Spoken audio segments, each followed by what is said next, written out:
dhiirti yeroo baay'ee si jaalatu jaalalleen kan kee wanta sitti hin himne baay'eetu jira. Inni kun hoo maalidha? Kanaafiyyuu dhiirochi asirratti dhiifama guddaa dubbachuuf na dirqe waan ta'eef. Isin garuu shamarrochi beekuudhaaf akka gaggoota abdii guddaa qaba isiniin jecha. Tole, salaamu alaikum warahmatullahi wabarakatuh. Akkam jirtan nagaa jirtan isiniin jecha. Warroonni haarama gara chaanaalii kiyyaa dhuftanis baga nagaan dhuftan warri durallee faamilii turtan. Anaa dhufu isiniin jecha barumsa jaalalaa akkaan mi'aawu iccitii dhiiraas ni qabdee dhufeeti jira isiniin jedhaa hundi keessanuu dubbii tana. Haga dhumaatti na duukaa turaati. Akka ofirratti madaaltan abdii guddaa qabarra dhiirallee garuu hanniin iccitii keenya baafte jettanii akkanatti hin buufanne bichaa akkanatti hin buufanne dirqameeti. Yeroo shamarranitti likki himu das hin jedhaa miti. Arrabmoo isinitti himuufi isin arrabsuu kan immoo isin qeeqoo sun taanetti amaloota keessan kan shamarran isinirraa beekuu hin dandeenye jira. Kanaafuu beekuu qaban jaalalli isinii baay'atuu qaba beekuu qaban dirqama jechuudha. Kanaafuu iccitiin keessan kan dhukatee jiru kan isin yeroo kamuu jaalalli keessanitti himuu hin barbaanne haadha manaa keessanitti himuu hin barbaanne ni jira. Kanaafuu har'a isin himuudha.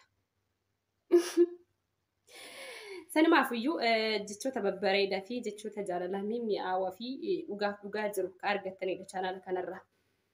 Chaanaala kana sheerii godhaati laayikii tolcha. Gaafa isin laayikii gootan chaanaalli sheerii ta'a ni guddata jechuudha. Kanaafiyyuu barumsa barkaattaa isinii geessina waan ta'eef akka matsaafarraa dubbiseetti iccitiin dhiiraa guutumaan guututti ni jira. Kan dubbatamu isaan hin barbaanne yookaan himuu isaan hin barbaannetu jira. Kanaafiyyuu shamarran immoo ni barbaachisa. Sababbiin isaas isaan dubbachuu wanta kana hin danda'an waan ta'eef qadam jedhanii isaan beekuufii qaban waan ta'eef. Kana jechuun waliin beekuun barbaachisa. Biyya har'aa kana sheerii gochuun dirqama akkasiniif ta'u dhiironni wanta kana fitsam dubbachuu hin danda'an. Dubbachuu hin barbaadan illee. Sababni isaatis ani kan qoradhe irra ga'e jechuudha akkasitti akka isaan kanaafiyyuu shamarroche na duukaa turaa dhugaa rabbii. Akka gaggaatanii turtan nan beeka shamarroche kun immoo mistira dhugaa mistira jechuudha mistira jechuudha mistira isaan umrii isaanii guutuu isinitti himuu hin barbaannedha jechuudha. Kanaafiyyuu isin qadam jettanii beekuu qabdan. Yeroo tokko tokkoffaan okay guys isinitti mun dirqama natti ta'eeti. Akka kitaabicharraa dubbiseetti kitaabni kun akka addunyaatti irratti walii galanii kan barreessanidha. Doktortichi jaalalaan eebbifame tokko akka addunyaatitti kitaaba kana barreesse akka inni jedhetti addunyaa kana guututti warroonni jaalalaa wajjin jiraatan parsantii 90% jedhe osoo walitti hin buune hin oolanii jedhe. Kana jechuun yeroo kamuyyuu si jaaladhaa bareedaa kiyyaa waliin jechuu osoo hin ta'in osoo walitti hin buune hin oolanii jedhe. Kanaafiyyuu walitti bu'uu waan jiru waan ta'eef jireenya irratti fakkeenya fi wanti kun kanan ta'u kanatti akka jedhu faarratti wacaqacaqu jira. Hunduma isaatiifuyyuu kitaabni sun baay'ee takka waa baay'ee nama barsiisa dhugaa rabbii waa baay'ee jechuudha waa baay'ee. Baalamuyaa meeqa turatti walii galeetiin inni barreeffame jechuudha kitaabni jaalalaa kuni. Inshallah gara fuulduraatti kitaaba kana isiniif hin gumaachaa gara akka afaan Oromootti deebisee isinii gumaachuu nan barbaada. Osoo isinii gumaachee baay'ee natti tola jechuudha. Uummanni miskiinni garaa nama nyaatu kun jechuudha. Jaalalan beeni azaa wal godhan birrii walirraa nyaatanii azaa wal godhan kun silaa gadi bu'iinsan jaalala beekan ture. Hundaafiyyuu sagantaa guyyaa har'aa qabadheetti isiniif haa darbu dhiifama guddaa waan biraa keessa fiduuf akkaan gaggaatan isiniif hin beeka isiniif hubadha. Hangagga ullee qabdanii garuu dura laayikii godhuu qabdan. Maaloo isin garaa nyaadhuan akkatti qo'adhee dhugaa jirtu isinitti himu fuuldura keessan dhaabachuutti garaa isin hin nyaadhu. Kanaafuu isin fayyada. Sheerii godhaa. Laayikii godhaa. Laayikii gaafa isin gootan sheer ta'a waan ta'eef chaanaaliin. Okay, ala kulli haal. Anumaana sodaachisee iccitii isaanii kana baasuun dhiiroo. Garuu kan dirqame. Dhiiroo jedhiifama. Iccitii keessan baasuun dirqama natti ta'e. Sababbi isallee wanta godhuun qabu kaa. Shamarri miidhamaa jiranii. Walii beekaan jirtanii. Osoo kitaaba san manatti isinii gumaachanii gaarii ture. Ni dubbistanii ni taraddatan garuu hin beektan waan ta'eef wallaalinsa miidhaa walirraan geettanii. Isin miidhamuun immoo miidhama keenya Oromoodha. Miidhamuu hoo jedhu mul'uma daangaa dabarsee wal miidhamu manni keenya kun. Sababa sanii irraa akka ka'e jechuudha. turtiin keessa nama wajjin haa ta'u isiniin jaa takka takkaan isinitti maammaan tana citii jiru. Okay. Tokkoffaan yeroo enjoy gootan isaan isinitti himuu hin barbaadanii baay'ee takka isaan rakkisa wanti kun jechuun dhiira tokko rakkata sanu tokko dantaayyuu qabuuti. Akkam xiqqoo muudiin galteeftu xiqqoo ishii alaallee ni rakkatan yeroo inni tokko harkii 100 keessa 90 ni rakkatan bakka kanatti. Himatullee hin barbaadanii ni cinqaman jechuudha. Dhiiroo gammachiisee jira. Dhiiroo ani tolee jira. Moo ittiin tolle? Akkami qoy? Ani kun akkamitti laata? Moo akkami micaan kun anaan dura nama biraatti wal argitee jirti? Akkami laata natti gammaddeertu moo natti hin gammanne? Akkami laata? Akkanatti duukaa deemuu dandeetti moo akkami? Kuni isaan dhiphisa. Garuu isaanitti baasanii shamarranitti baasanii akkamitti tolee jira jechuun xiqqoo isaanii ittiin ulfaata. Nullee immoo akkasoo jedhuun akka dhiirummaa isaanii aannaqu yookaan dhiirummaa isaanii irraa waa jala hir'isutti fakkaata. Guutumaan guututti baay'ee takka isaan cinqa yoo ta'es dhiira ofiitti haasaa malee akkana jeeni akkuma nu galaayee teennatti citii keenya himannu isaanillee dhiira akka isaaniitti citii isaanii himatan malee jaalallee ofiitti baasanii akkana ta'e jedhanii himachuu hin danda'an. Baay'ee isaan rakkisa. Bakka kana shamarran hubachuu qabdan jechaadha. Yeroo jaalallee keessa wajjin enjoy gootan yookaan abbaa manaa keessa wajjiniin siiras safuu akkanaan hin jenne barumsaadha.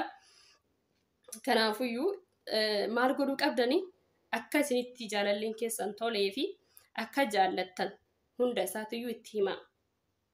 Bakka fataa wajji jedhaa hunda cinqiin takka hin jiru. Wala jinnii saala ምናምን የለም በቃ ጃለቴ jedhama በቃ erga jaalatte jedhama waasitti tole natti tole jee waasittiin tole natti tole jee gaafa akkasitti firii taate yeroo baay'ee ani barumsaatti isin barsiisu firii taa jaalallee keessa wajjin hiriyaa godhadhaa garaa godhadhaa fataa wajjin jedha osiniin jedhu bakka kanattis isin gargaaruu danda'a jechuudha. Osoo yeroo duraanii fataa wajji jettee bakka kanatti akka barbaaddetti itti haasofta waan ta'eef isa aannaquu hin danda'u sallee ciqquu hin danda'u. Kun sadarkaa tokkoffaa qabatee jira guyyaa har'aatiif. Kanaafuu dhiironni baay'een akka keessatti ulaaltan abdii guddaa qaba. Shamarri baay'eelleen bakka kanatti kana godhuu qabdan. Hiriyaa keessan godhattanii jaalallee keessan akkasiin jalaan dhiphanne kophaasaa. Ofumaa keessan yoo itti himtanii baay'ee gaariidha.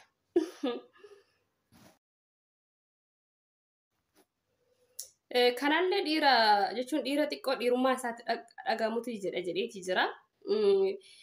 Kanaafuyyuu isaan dhiirummaa isaanii waan isaan harka xiqqoo naqa'u isaan jala baqa dhiirummaa isaaniitti xiqqoo wanta itti dhagayamu waan ta'eef bakkee kun baay'ee takka itti dhagayama dubbachuufis baay'ee isaan rakkisa. Sababni isaa dhiirummaa isaaniitti darajaan gadi bu'a waan ta'eef please shamarrochee taraddaa.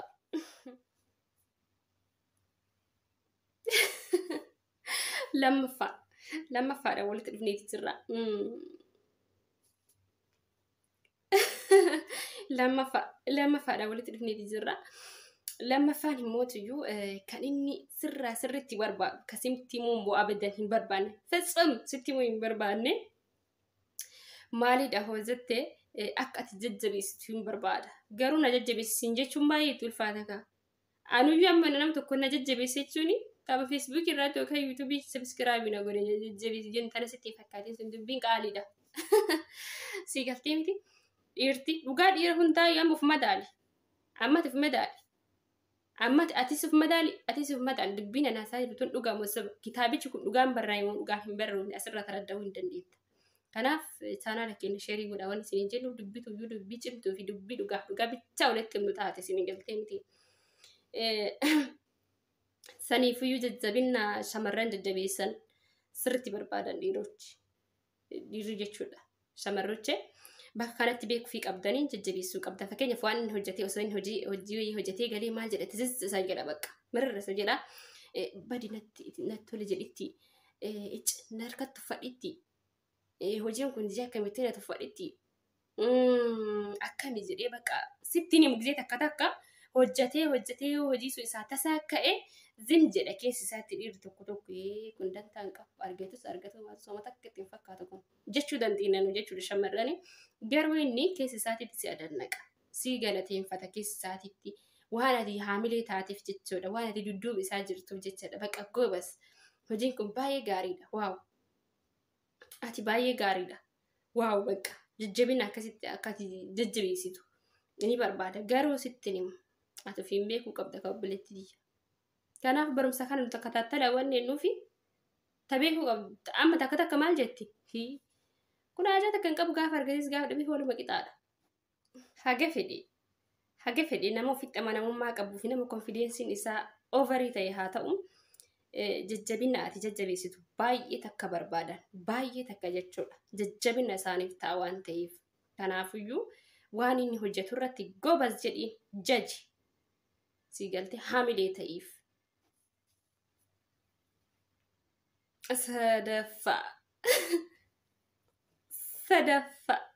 sadaffaan immootiyyuu sadaffaan kan isaan sitti himuu fixxam hin barbaanne jechuudha yeroo kamuu sitti himuu hin barbaanne garuu kan isaan akka malee cinqaman jechuudha si duuba chaanala kana wargan subscribe godhanii mallattoo bilbilaa tuqatanii yeroo kamuyyuu barumsa isaa eeggatan saba koodha garuuyyuu subscribe godhaa jechuu kiyya sadaffaani kan isaan uf sodaatan yeroo baay'ee sitti himuu hin barbaanne hicitiin isaanii jechuudha hicitii isaanii waa'ee qaama isaanii baay'ee cinqaman baay'ee isaan yaachisa yeroo baay'ee nu bichatuyyuu ani bareeda ani akkami ani isa qaanfachiisinna ani akkami mi'eeffachuu ol jedheen of laala mi'eeffachuu asiin of qaqqabaati mi'eeffachuu ani hin tunta akkamiiti jennee numaan rakkata seenami isaanillee baay'ee takka rakkata waa'een qaama isaanii baay'ee isaan yaachisa siina jaalatteerti baay'ee isaan yaachisa jechuudha si galtee si mari'achuu fi sitti himuu barbaada waa'ee qaama ofii jechuudha narraa bareedee siin jechuun barbaadanii deemanii akkuma ati galamee teetitti dhaqxee himtutti himatan isaanillee baay'ee isaan rakkisa jechuudha kanaafiyyuu kabajamtootaaf jaalatamtoota kiyyaa shamarrochi har'a wanti isin godhuu qabdan maalidha sagantaa amma rasinitti taasaa jiru kanarratti jaalallee keessan hin cinqinaa wii furdattee jirta wii mataan kee kistee jira wii kistaatee jirti hiic akkastaatee jirti haamilee isaanii cabsitan akkasitti jechuudha dhugaa rabbii hin jaaladhu namoota akkasii yaan fakkeenya fusaan malaaqanaaf inni si affeeree jire hii furdattee jirta hii qallattee jirti hii akkastaatee jirti haamilee isaanii hin cabsinaa haamileen isaanii hin caba waan ta'eef sittiin himaan malee haamileen isaanii ni caba kanaaf akka haamileen isaanii cabuun godhina shamarrochi bakka kanatti raddaa isaan isinitti himuu hin danda'an waan ta'eef jechuudha akkuma dhiphatu ni dhiphatan isaanillee kanaafiyyuu icitiin isaanii kan isinitti hin himne waa'een qaama isaaniillee baay'ee isaan cinqa sitti himuu hin barbaadan hiriyoota ofiititti himan malee si galtee miti dhiironni dhiifama kaa icitii sasabii gaarii isaaniif qabaatu fi waan isaanitti tolu tokko akka dasaan jedhu isaan gammachiisuudhaaf jechoota garaagaraa hojjetteen baay'ee gaariidha fakkeenyaaf sirraa bareedee jira waaw qaamni kee baay'ee bareeda waaw bareedaa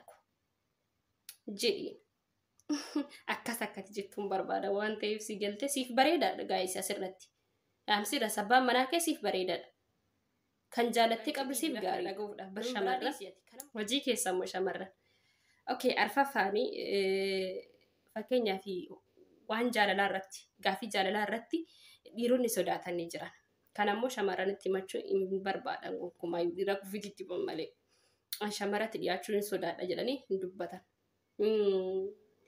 fakkeenyaaf hojjetaa mootummaa faayoo ta'anii wantoota namoonni bibbeekamee qabu namoonni barumsa qabu hin dhiphatan dhugaa jaalala ibsatuuf baay'ee dhiphatan akkamitti isin jedhe tokkoffaa maqaan isaanii waan jalaa awwaaxamu waan si galtee baqa baay'ee takka dhiphatan akkam jedheen dubbadha itti akkam jedheen itti ibsadha jedhanii baay'ee takka dhiphatan baay'ee takka kan ammoo haamilee akka isaan godhatanii jaalala isaanii san ibsataniif haamilee shamarrarra hin barbaadan dhiira qofiitiin akkuma nu gileetiyyaa mari'adhu isaanillee hiriyaa qaban hiriyaa ofiitiin mari'atan jechuudha kan ammoo fixxamsitti ni mana akka isaanii mari'atanii sitti dhufaa jiran